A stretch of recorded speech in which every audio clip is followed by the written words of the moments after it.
तो कैसे हैं आप सब लोग। आज हम एकांकी संचय स्टार्ट करने वाले हैं और इस एकांकी संचय में सेकंड चैप्टर है उससे शुरुआत करेंगे हमारी ई सीरीज का।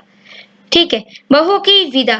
ठीक है, ये जो एकांकी है इसके एकांकीकार कौन है? विनोद रस्तोगी। ठीक है, विनोद रस्तोगी जी ने इसे लिखा है। ठीक है, और इसके पात्र परिचय में चले जाते हैं क्योंकि एक रिवीजन है। ठीक है, जीवनलाल है जो एक धनी व्यापारी है which is wealthy person and उनका जो एज है वो है 50 इयर्स विच इज 50 साल। और उनके जो वाइफ है उसका नाम है राजेश्वरी। राजेश्वरी का एज है 46 साल विच इज 46 इयर्स। और उन दोनों के जो बेटे का नाम है रमेश जो 22 साल का है which is 22 years. And there is also a character called Gauri which is the daughter of, इन दोनों की बेटी है। ठीक है, जीवनलाल और राजेश्वरी के एक बेटी भी है, वो है गौरी। इनको एक पात्र के माध्यम से हम जानेंगे। इनके कुछ डायलॉग्स ही नहीं है तो ये उतना इम्पोर्टेंट नहीं है। ठीक है, उसके बाद रमेश की शादी हो जाती है कमला जो एक 19 वर्ष की है विच इज 19 साल की। और कमला का भाई है प्रमोद। ठीक है, प्रमोद प्रमोद हु इज 23 साल का है। ठीक है, 23 विच मीन्स 23 इयर्स का है। और इस जो ये जो सीन क्या होता है कि इस स्टोरी में क्या होता है कि जो कमला है आफ्टर हर मैरिज, ठीक है, उसके शादी के बाद ये एक पहला श्रावण मास है उसके लिए, क्योंकि ये जो श्रावण मास है मैरिड लड़कियों के लिए बहुत ही महत्वपूर्ण होता है, खास करके पहला श्रावण। ठीक है, फर्स्ट श्रावण मास। ठीक है, श्रावण मास, पहला श्रावण मास। ठीक है, उस श्रावण मास के लिए वो अपने मायके, क्योंकि वो जो लड़कियां होती है वो अपने मायके को बहुत ही मिस करती है। उसके बाद जब ऐसे श्रावण मास के टाइम पे जब वो अपने मायके हो आती है तब थोड़ा सा वो फ्री रहती है, तो इसलिए बहुत ही अच्छे से सबके साथ मिलजुल कर रह सकेगी। ठीक है, इसलिए थोड़ा सा एडजस्ट होने में उसको टाइम लगेगा, इसलिए श्रावण मास भी इन्वेंट किया गया है, आविष्कार हुआ है इसका। ठीक है, इसलिए वो प्रमोद आता है उसके घर से कमला को पहले श्रावण के लिए लेने के लिए। ठीक है, वो जीवनलाल के पास आता है, बोलता है कि जीवनलाल जी मुझे अपनी बहन को जो है घर ले जाना है क्योंकि उसका पहला श्रावण मास है। ठीक है, तो जीवनलाल बोलता है कि मैं क्यों तुम्हें ले जाने दूंगा, अगर तुम उसे ले जाना चाहते हो तो आप मेरा पूरा दहेज पूरा करना पड़ेगा, क्योंकि जो प्रमोद और उसकी फैमिली है वो पोर फैमिली है और वो अभी तक जो डाउरी है दहेज पूरा नहीं किया है, उन्होंने पूरा नहीं किया है। जो कमला ले जाती है अपने ससुराल, वो उस दहेज को उन्होंने पूरा नहीं किया है। ठीक है, इसलिए वो बोल रहा है। ठीक है, Pramod was really got really sad, right?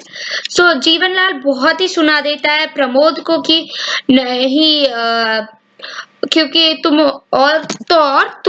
लोगों ने क्या किया है कि शादी में मेहमानों की खातिरदारी भी अच्छे से नहीं हुई है और दहेज भी तुम लोगों ने नहीं दिया है।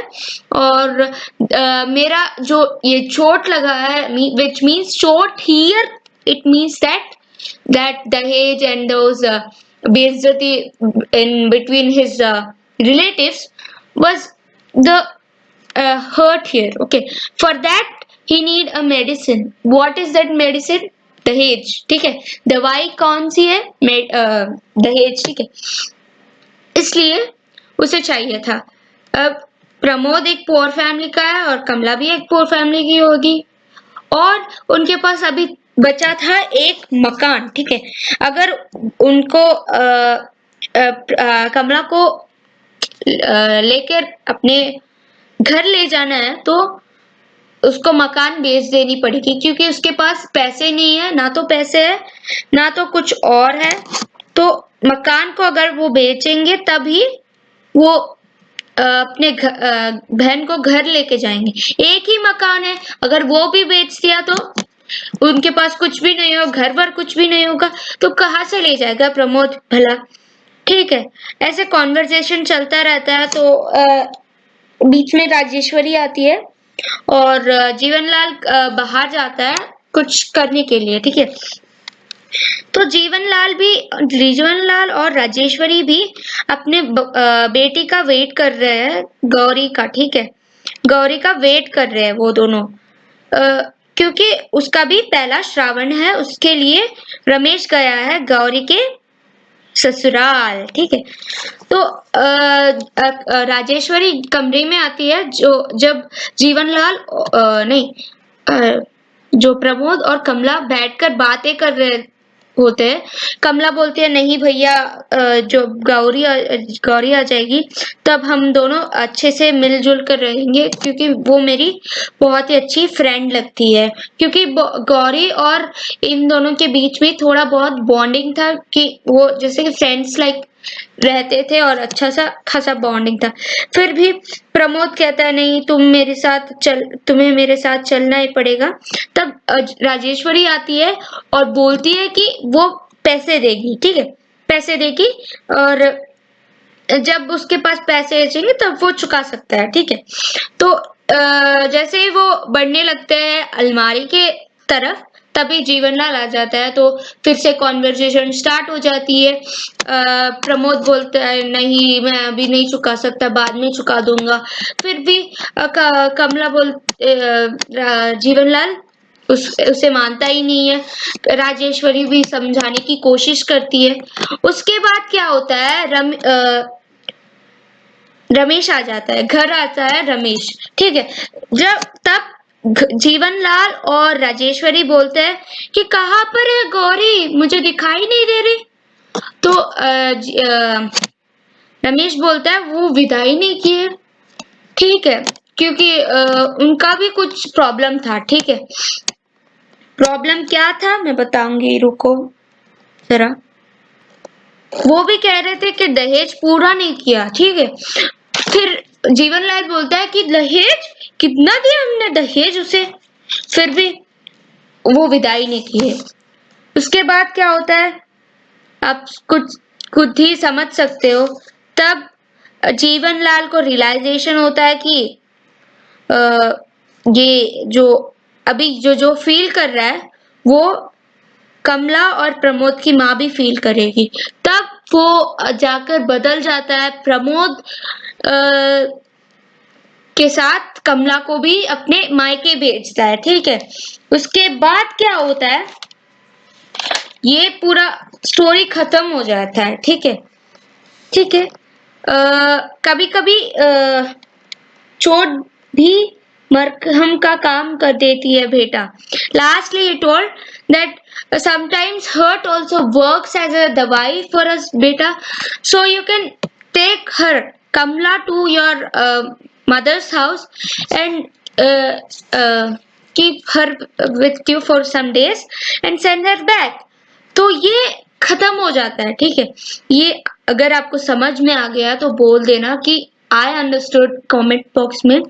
अगर आपको समझ में नहीं आया फिर से आप कमेंट बॉक्स में बोल देना कि मुझे समझ में नहीं आया। अगर आपको कुछ डाउट्स है वो भी पोस्ट कर देना। ठीक है, थैंक यू गाइस, और सब्सक्राइब कर लेना और शेयर कर देना और लाइक भी कर देना इस वीडियो पे। और थैंक यू गाइस, और कुछ भी डाउट्स हो वो क्लैरिफाई हो जाएंगी, जाके कमेंट बॉक्स पे कमेंट करो। ठीक है, थैंक यू।